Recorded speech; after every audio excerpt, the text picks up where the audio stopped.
Steps: First of all, run the decryptor.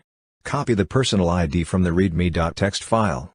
Now, click on the Decrypt Files button. Wait for a few minutes. The decryptor uses an online server to bypass private keys.